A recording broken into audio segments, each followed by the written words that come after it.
tema da minha mensagem hoje é a necessidade do evangelismo. Vamos ler aí Atos 8, versículo 1 até o versículo 4. E Saulo aprovou a sua morte, lembrando, está falando da morte de Estevão. Esse era o capítulo 7. No mesmo dia, levantou-se grande perseguição contra a igreja que estava ali em Jerusalém. Todos, exceto os apóstolos, foram dispersos pelas regiões da Judéia e Samaria. E alguns homens piedosos sepultaram Estevão e lamentaram muito por ele.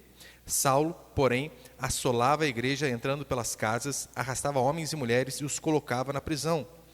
No entanto, que é adversativo, mesmo tamanha perseguição, dificuldade, no entanto, os que foram dispersos iam por toda parte anunciando a palavra. Olhe para cá, por favor. Victor Hugo, ele disse assim certa vez: há uma coisa mais forte do que todos os exércitos juntos. Ele disse que essa força era uma ideia quando a hora era chegada.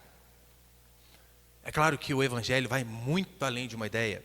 Como diz Romanos, Paulo vai dizer que o evangelho ele é o poder de Deus para a salvação de todo aquele que crê, tanto do judeu quanto do grego. Ele é o poder de Deus. E aqui o que nós vemos em Atos capítulo 8, especificamente, aqui o início do capítulo 8, é que a hora do evangelho se expandir além das fronteiras territoriais a qual ele fazia parte até aquele exato momento, tinha chegado.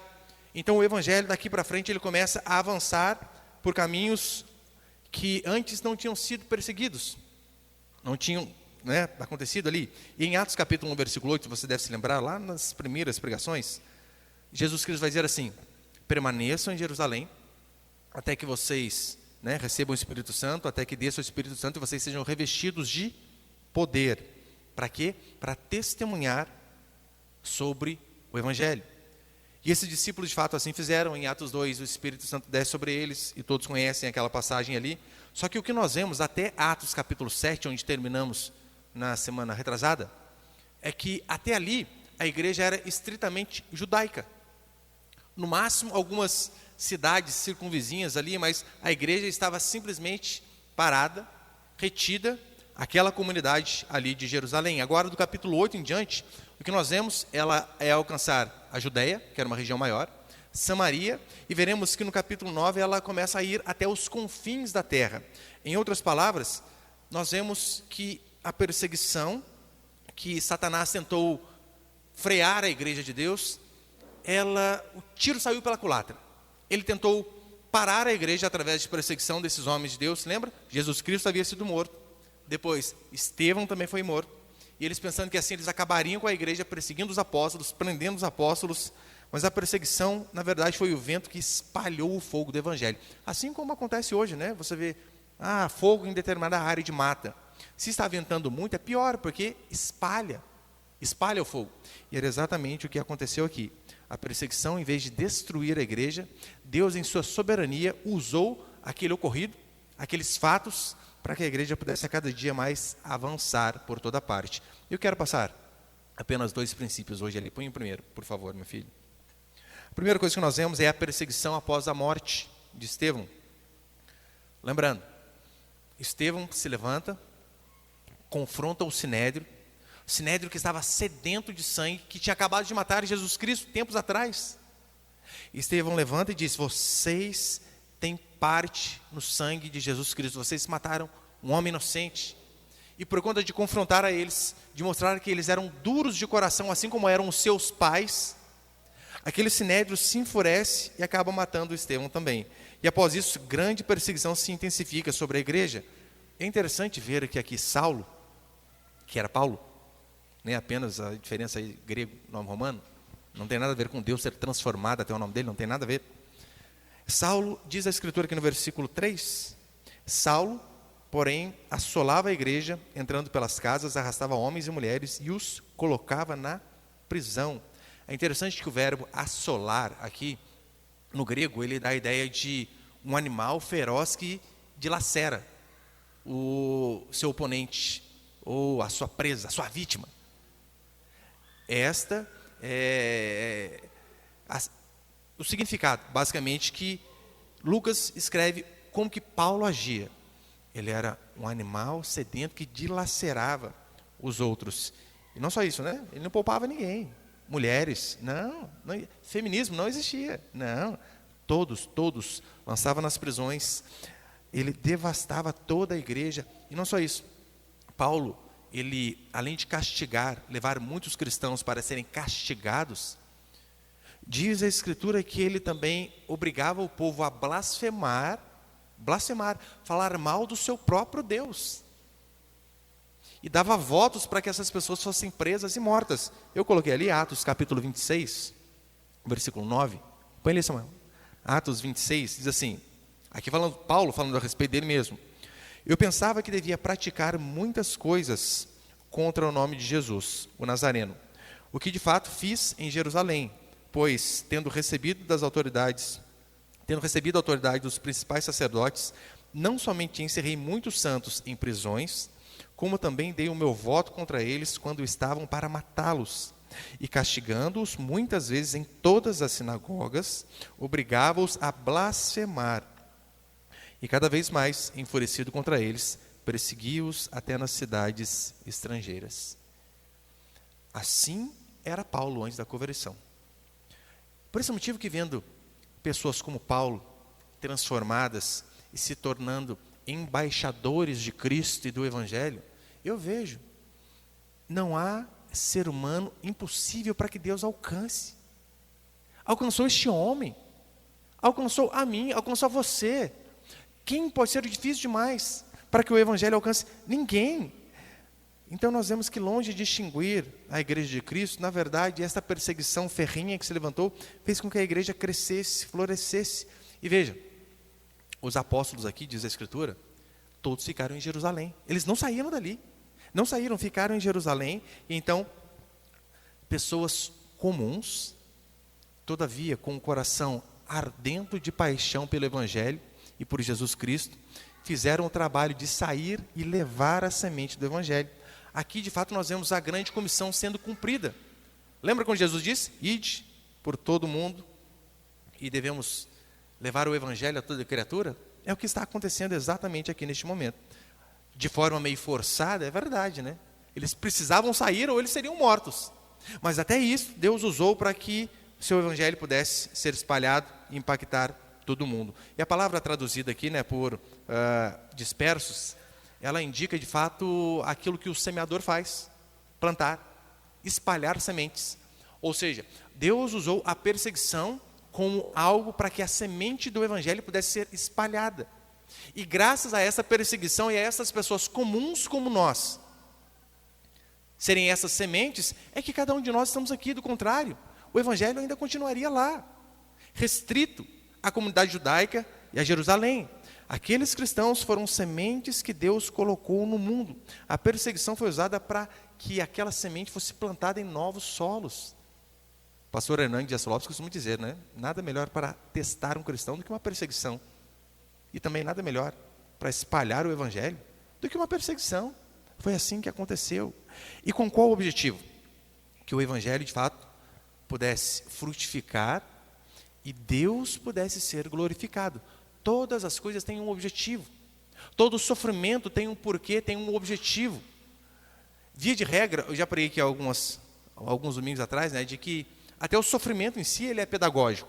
Aqui no caso, a perseguição, ela também tinha um objetivo. E o grande objetivo dessa perseguição era que o Evangelho pudesse ser espalhado por todos os lados. E a pergunta que eu e você devemos fazer é, e nós, como igreja contemporânea, nós também temos o dever de seguir esses mesmos passos, de sair por aí, semeando, levando a semente? O que você acha? Sim ou lógico? Ou com certeza? Óbvio que a igreja contemporânea também tem este mesmo mandamento. E este é meu segundo princípio. Põe ali, por favor.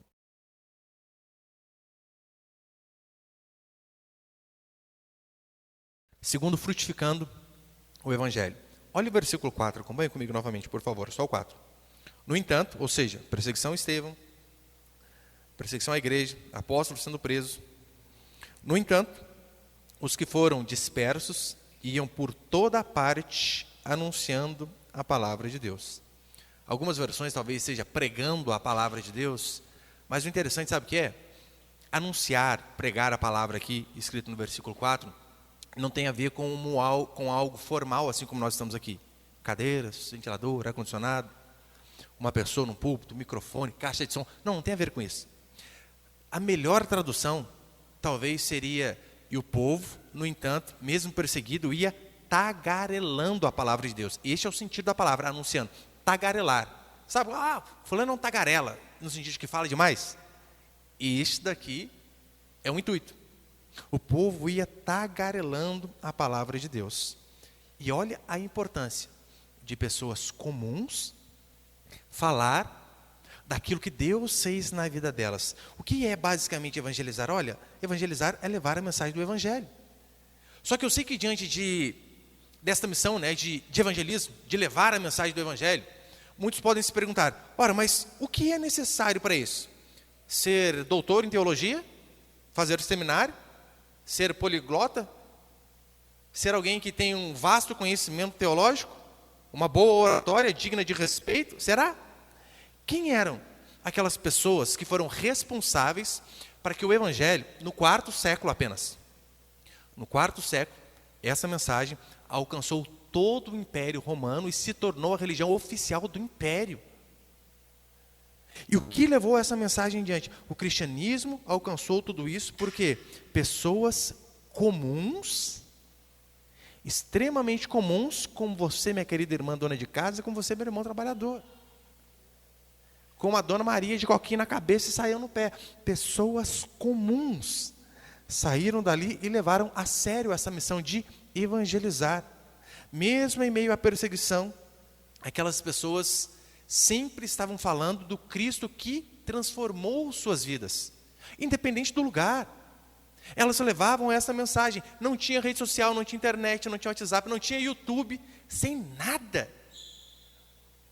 As poucas estradas que havia ali uma melhoria grande, é claro, né, por conta do Império Romano, e isso também facilitou, óbvio, a questão da expansão do Evangelho. Mas pessoas comuns, sem artifícios que nós dispomos hoje, fizeram o trabalho de evangelizar. Elas não se continham em falar do amor de Cristo que havia as alcançado. Ora, porque se algo é bom, nós temos essa tendência, não temos? Falar para outras pessoas. E aqui, infelizmente, está uma das maiores falhas da igreja reformada. Especificamente nós. Estou falando de nós aqui, resgatar de pinda, ser mais específico ainda. Uma das grandes falhas que nós temos, sabe qual é? Esquecemos o evangelismo. Este é o problema, talvez, de muitos reformados. Deus é soberano, isso não há discussão. Acreditamos que Deus é soberano. Só que a soberania de Deus faz com que muitos permaneçam estáticos, imóveis. Olha, se é Deus que escolhe, se é Deus que converte, não adianta eu fazer nada. Quem diz que não? Essas pessoas fizeram. E por conta delas fazerem aquilo que Deus havia ordenado, muitas vidas foram salvas. Então, veja se não é verdade. Como nós temos falhado a respeito disso.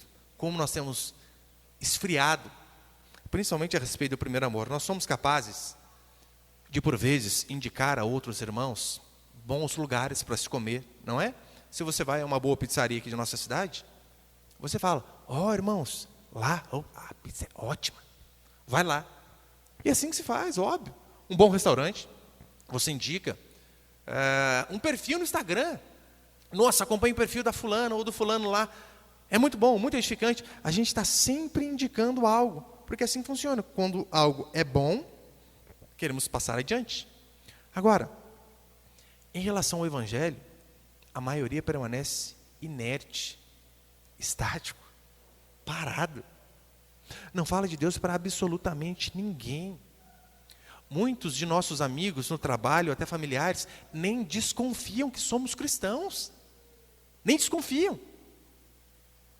Muitos parecem o crente 007, sabe qual que é esse crente aí?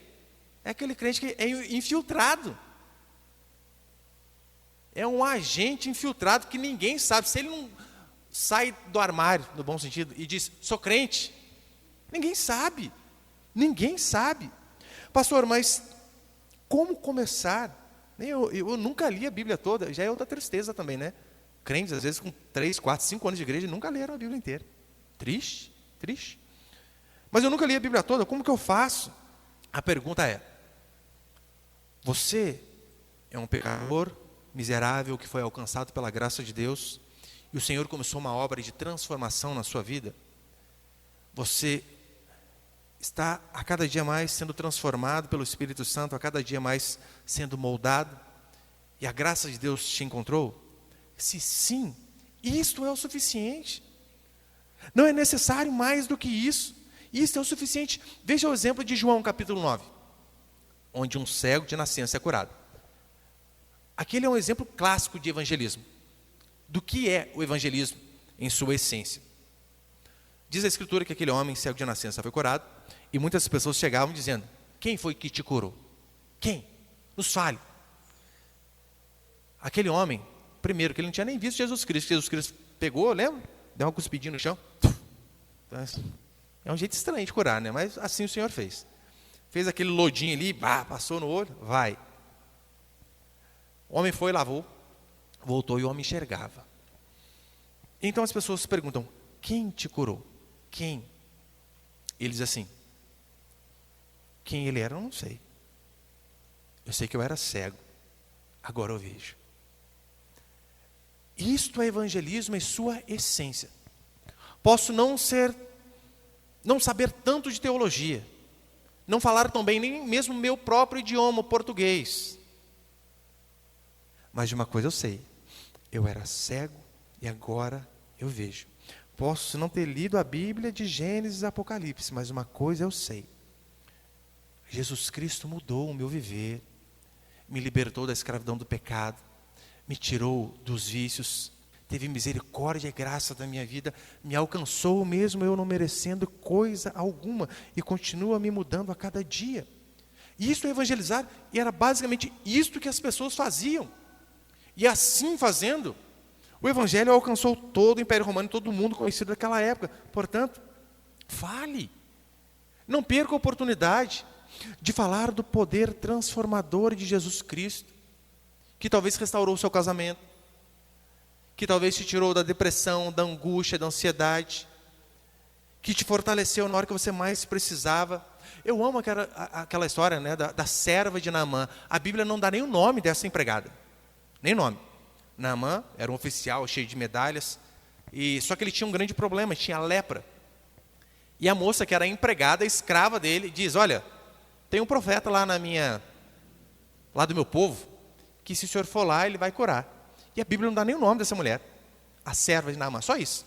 Só no céu que a gente vai saber o nome dessa mulher, só no céu. E aquele homem vai, o profeta diz: faz isso, isso e aquilo. E então aquele homem que tinha lepra, que era uma doença incurável, a sua pele, ela é restaurada com a pele de um bebê. Milagre. Simplesmente porque uma mulher que nós nem sabemos o nome, teve a coragem de falar: o meu Deus, o Deus do profeta, lá da minha terra, Ele faz milagre. E é isso que devemos fazer, testemunhar daquilo que Deus fez em nossas vidas. Se você já leu pelo menos as cartas de Paulo no Novo Testamento, você vê que o testemunho de Paulo, gente, é toda vez a mesma coisa. Estava eu no caminho de Damasco, quando de repente uma forte luz veio sobre mim. É toda vez a mesma coisa, porque testemunho assim não muda, né? Não muda, é a mesma coisa. O meu é basicamente a mesma coisa. Eu lembro que antes, fiquei 10 anos no quartel, e o meu testemunho era sempre, toda vez que eu falava com alguém, era sempre a mesma ladainha. É a mesma coisa. Eu basicamente, olha, nunca tive problema com drogas, graças a Deus. Não porque eu era bom, não, porque eu era frouxo, porque eu tive muita oportunidade e eu tinha medo. Medo que minha mãe e meu pai podiam fazer comigo. Basicamente por conta disso. Eu nunca tive problema com drogas, nunca tive problema com vício, com bebida. Nunca fui de fazer coisas tão aterrorizantes. Eu bagunçava, óbvio, né? Mas coisas absurdas, não. E eu lembro que eu dizia isso, né? Olha, eu nunca tive sérios problemas como muitos têm. Mas eu sempre, e pelo contrário, né? Sempre fui um bom aluno na escola. Trabalhava desde os 8 anos de idade. Só que eu sempre falava, eu não sei porquê, mas a minha vida sempre tinha um vazio. Sempre parecia que algo estava faltando. Sempre parecia, Anos depois eu fui ler Dostoiévski, que dizia assim, né, no coração do homem um vazio do tamanho de Deus. Aí eu fui entender o que era aquele meu vazio. Aí então eu fui entender aquele vazio. E então, eu lembro que eu dizia isso, olha, eu nunca tive problema com nada, mas eu sempre tive um vazio. Eu achava que quando eu tiver um bom serviço, um bom salário, quando eu sair com aquela moça, quando eu tiver o meu carro, quando eu casar, quando eu tiver meu filho, essas coisas vão preencher o vazio do meu coração. E eu percebia que paulatinamente eu ia conseguindo algumas conquistas, só que aquele vazio continuava dentro de mim. E eu perguntava, por quê? Até que, um dia, num culto comum, eu ouço o evangelho, e então eu percebo, este é o meu problema, falta Cristo. Cristo, Ele é o essencial, é dele que eu preciso. E então eu sempre falava isso por onde eu ia. Sempre falava isso, sempre a mesma coisa. Pode ver, meu testemunho é sem graça, né? Não, pastor, não teve graça, eu não tenho. Normalmente as pessoas gostam mais daquele testemunho, né? O cara era ex-bruxo, ex não sei o quê, ex-morto, ex-travesti, tudo ex, imagina. Fazia sacrifício com sangue de bode, sangue. O pessoal adora esses testemunhos. O meu não, eu era uma criança normal, uma pessoa normal, um adolescente normal. Mas um adolescente vazio de si, cheio de um vazio. Eu lembro que, por vezes, eu estava trabalhando, e eu tirava serviço na guarda lá do quartel, e muitos soldados ficavam lá conosco, e sempre que eu tinha oportunidade eu falava, minha vida era um vazio até eu encontrar Jesus Cristo. Mesmo tendo coisas, mesmo alcançando alguns objetivos, minha vida era um vazio. E eu sempre falava isso. E eu me lembro que uma vez nós estávamos num pequeno grupo lá em Guaratinguetá, tinha bastante jovens ali, e depois, né, que, eu não lembro, o líder compartilhou lá a palavra, e nós estávamos compartilhando, e eu lembro de um amigo do quartel, que estava ali, um soldado que trabalhava comigo, dizendo assim, olha, eu acho que ele tinha 20 anos, alguma coisa assim, bem novo. Teve um dia que eu tomei a seguinte decisão, eu vou tirar minha vida. Ele falou que ele escreveu uma carta para o avô, que ele morava com o avô, explicou os motivos, deixou o cartão de crédito, senha do banco, tudinho. Tinha planejado assim, olha, eu indo trabalhar hoje, chegando na troca de horário ali do turno da noite, eu entro pro banheiro, pego a minha pistola, engatilho, dou um tiro na minha boca, acabou. E eu ouvindo aquilo ali, falei, gente, que vida angustiada, triste. Aí ele disse assim, mas, neste dia, eu estava de serviço com o Leandro, que era o meu nome de guerra, né? Me apontou. Ele falou o quanto Cristo mudou a vida dele. Na hora, meu olho lá, já lacrimejou o olho, né? Falei, Deus do céu. Aí eu entendi a importância daquilo que Paulo diz, né? De, em todo tempo, não nos calarmos, falarmos daquilo que Cristo fez por nós. E eu vi, puxa, ainda que nenhuma pessoa mais tivesse convertido através de pregação, através, sei lá, que eu pudesse fazer, uma vida que ia se matar, por conta de um dia eu ter gastado 5 minutos falando a respeito de Cristo. A vida dele foi transformada, ele se arrependeu e hoje é um cristão, filho de Deus. Qual o preço? Isso tem, isso é impagável. Veja a importância. Nós somos, como diz a Escritura, de fato, atalaias, né? Aqueles vigias que devem avisar que o inimigo vem. Avisar. E como que nós fazemos isso? Evangelizando. Imagina o seguinte, ó, eu sei que é uma ilustração bem pífia, né? bem pueril, mas imagina o seguinte, só ilustração, pelo amor de Deus, gente. Imagina que você esteja ali na fila do céu. E você está aqui na fila do céu assim, e de repente você está aqui feliz da vida. Ai, que bom que eu estou nessa fila aqui, né? Fresquinho, ar-condicionado, nada de calor. Maravilha. Aí de repente você sente alguém dar uma cutucadinha nas suas costas ali. Quer ver? Ô Bruno, vem aqui rapidinho, para ilustrar melhor. Acho que é melhor. Depois você sai no vídeo aqui também. Imagina o seguinte. Fica aqui atrás aqui, Bruno. Eu estou na fila aqui, né? Feliz da vida. Ai, céuzinho subindo, aquelas nuvens, umas plumas de anjo caindo. Ai, que bom. Aí de repente eu sinto alguém cutucar minhas costas. Cutuca aí, Bruno. Bruno! Eu olho para ele, e o Bruno diz assim, lembra aquele dia, o Bruno joga futebol, né? Que nós estávamos jogando bola, Então, você falou de Deus para mim, se não fosse aquilo que você tivesse feito, talvez eu nunca estaria nesse caminho. Imagina a alegria. Saber que você foi instrumento na mão de alguém. Ou imagina o seguinte, agora o Bruno está na fila do inferno. Fica aqui, Bruno.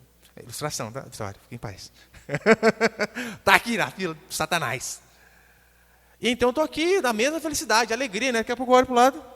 Nossa, o Bruno jogou bola comigo a vida inteira. E o Bruno triste daquele lado. Você sabia que esse caminho é para desgraça. Ia para o inferno. E mesmo assim, jogando bola comigo todo sábado. Você não teve um mínimo de compaixão para falar que eu estava no caminho errado, que eu precisava de Cristo. Imagina a tristeza. E nós somos cobrados, seremos cobrados por isso, claro. Obrigado, Bruno, pode ir lá. Nem combinei com ele, tadinho, né? Mas é basicamente isso que acontece. Por isso que devemos tagarelar o Evangelho. Proclamar, falar em tempo e fora de tempo. É convidar as pessoas para vir aos cultos, aos pequenos grupos. Veja, hoje nós temos todos os recursos necessários para se evangelizar. Aquelas pessoas estavam sendo perseguidas, nós estamos em paz. Pelo menos por enquanto, né? Em paz. Problema nenhum. Nós temos internet, nós temos pessoas ao nosso lado. Aqui, né, tem bastante gente da nossa igreja que mora naqueles prédios da MRV ali. Olha o tanto de gente que tem ali. O tanto de pessoas que nós podemos falar do amor de Cristo. Trabalho, escola, faculdade, não importa.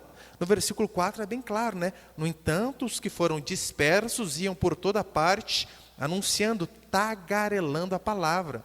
Sim. Na escola, na faculdade, no Uber. Aproveita, evangeliza o motorista lá. Você tem oportunidade.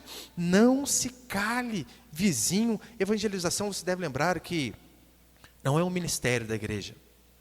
Não é um programa que nós fazemos. Evangelização deve ser um estilo de vida. Estilo de vida. Que todos nós, sem exceção, deve ter. Cada crente deve ser um missionário. E eu sei que no comecinho, claro, né? Aquele primeiro amor, você quer falar de Deus para todo mundo, você é até chato. Lá vem chato da igreja. No começo é assim mesmo. Mas eu lembro uma vez, logo no comecinho da minha conversão, né? E eu queria falar de Jesus para todo mundo, qualquer oportunidade que tinha, eu estava lá. Aí eu lembro que, igual, eu estou com a minha esposa, gente, desde os 15 anos. É muito tempo, muito tempo. Estou com 39, depois da manhã, não esquece. 39. E eu lembro que, desde os 15 anos, só que você sabe, né? Toda criança tem aquela paixãozinha de escola, né? E eu detestava o nome de uma pessoa que ela falava para mim, era apaixonado por causa desse menininho aqui. Eu detestava só o nome dele. E eu lembro que uma vez eu estava no supermercado lá, e o meu filho mais velho era bem pequeno, né? Acho que da idade do Heitor ali, um ano e pouquinho, começando a andar. Que coisinha linda, né? E eu lembro que eu estou lá no supermercado, lá, e daqui a pouco o filho de um outro rapaz começou a conversar, assim, brincar, né? Com o meu bebezinho. E eu, que legal, seu filho, meu filho, nosso filho, que legal. E eu esperando uma oportunidade ali para falar de Deus para ele, né? Daí eu comecei a falar, olha como que Deus é bom, né? Olha as crianças perfeitas, saúde, uma vida, como pode uma vida, né? As pessoas acreditar que é gerada do nada. Tudo para pegar ali como uma semente para falar para ele do Evangelho. Eu lembro que a minha esposa passava no corredor assim, vem aqui, chamava ela. Ela ia para o outro. Daqui a pouco ela dava a volta, parecia, Raquel, vem aqui. Ela ia para o outro. Daí está lá no caixa, eu falando para ela, eu estou chamando você um monte de vezes, conheci o rapaz ali, o nome dele é tal, eu falando de Deus para ele, brincando com o Cauã, com o filhinho dele. Ela, aquele é o fulano. Aí deu um mod na hora. O que eu fui falar de Deus para ele? Vai se converter em outra igreja, então, pelo menos, né? Não que não queira que converta, né? Mas converta de preferência em outro lugar. Mas em todo tempo nós não devemos, de fato, perder tempo. Carlos Studd, ele diz, se Jesus Cristo é Deus e Ele deu a sua vida por mim, nada é sacrificial demais que eu possa fazer por Ele. Quantas vezes nós temos inúmeras oportunidades, nós deixamos passar e depois essas oportunidades não voltam. Sabia? O irmão uma vez contava para mim que um amigo nosso de infância morava, acho que 4, 5 casas para baixo da casa dele. Ele estava com uma doença muito severa. Ele dizendo, puxa, eu preciso ir lá, né? conversar com ele, falar do Evangelho. E eu dizia, vai, não demore, não demore. Deu o dia que ele combinou de ir, o rapaz, não, pode vir. E já estava doente, estava bem doente, bem ruimzinho mesmo. Daí ele falou, puxa vida, hoje eu vou ter que pintar a casa para minha mãe, mas amanhã eu vou. Ele pintou a casa para a mãe dele um dia, no outro dia que ele foi, nosso amigo tinha morrido. O tempo não volta. Por vezes, as oportunidades que temos são únicas. Se não falarmos, o sangue dessas pessoas estarão sobre nossas vidas. É claro, muitas vezes nós vamos falar e a pessoa não vai nem querer saber de nada. Aí o problema é dela. Aí estamos livres deste sangue. Mas que eu e você de fato possamos ter no nosso coração este fogo de querer ver mais vidas convertidas. Eu tenho certeza que todos aqui, todos, conhecem um casal que está ali com um casamento em frangalhos. Alguém que está enfermo, endividado, problemas com filho, com drogas, bebida, os mais diversos problemas. Ou talvez você conheça pessoas que não têm nenhum desses problemas, mas tem o maior dos problemas, que era o que eu tinha, um vazio na alma. Por que não clamarmos a Deus, Senhor, eis-me aqui, envia-me a mim, faz de mim um instrumento em tuas mãos? Isso é fundamental, fundamental, que essa chama do evangelismo jamais se apague dos nossos corações. Que venhamos a lembrar que Deus vai nos cobrar de cada pessoa que nós tivemos a oportunidade de falar de Cristo, do Evangelho, do seu amor, e não falamos. E que quando chegarmos diante do Senhor, na glória eterna, nós recebamos boas surpresas, como essa que eu dei, né? Na mesma fila, o cara cutucando você. Que Deus nos dê a graça.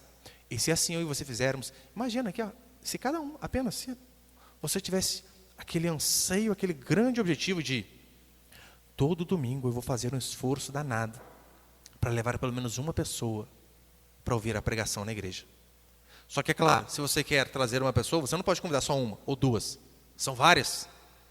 Hoje você pode mandar vídeo pelo WhatsApp, você pode convidar a pessoa pessoalmente, você pode ligar para a pessoa, a facilidade enorme. Se cada um de nós tivesse este objetivo, eu tenho certeza, nem de internet precisaríamos, nem de YouTube, nem de rádio, nem de rede social. Se cada um tivesse, de fato, este amor por Cristo ardendo dentro do seu coração. Essas pessoas perseguidas, sendo mortas, não deixavam de falar. O Cristo que a salvou, e que eu e você venhamos seguir esse mesmo caminho, para que nós possamos ver a cada dia mais a nossa igreja crescer, avançar, e que Deus possa fazer de mim, de você, este instrumento. A internet hoje é uma bênção, né? Eu vejo pessoas de longe, olha, ouvindo a pregação de vocês, acompanhando, minha vida foi transformada, e a gente, óbvio que a gente fica feliz, mas independente disso, cada um de nós aqui tem este mandamento, tem esta missão, temos este dever, e que Deus possa nos dar coragem, que nós não venhamos a nos envergonhar dele, e tenhamos como objetivo, toda semana, Senhor, me dê a graça, só mais um. Só esse exemplo para encerrar. Lembra aquele filme de Aztec, A Lista de Schindler? Nazismo, os judeus morrendo aos milhões. Então, Schindler, ele começou a vender tudo que ele tinha para comprar judeus, simplesmente para que eles não pudessem ser mortos nas câmaras de gás nazistas. E ele vende o carro dele, compra não sei quantos judeus, vende bens, compra. No final do filme lá, ele pega a sua aliança, tira do dedo e diz assim, por quê? Por que eu não a vendi? Isso aqui, pelo menos mais uma vida eu conseguia salvar. Pessoas que ficam preocupadas em salvar pessoas de uma morte física, a qual todos um dia irão morrer. Mas muitos de nós, cristãos, não nos preocupamos com a morte espiritual e eterna, que todas as pessoas um dia terão. Que Deus possa mudar o nosso coração. Amém, meus irmãos e irmãs.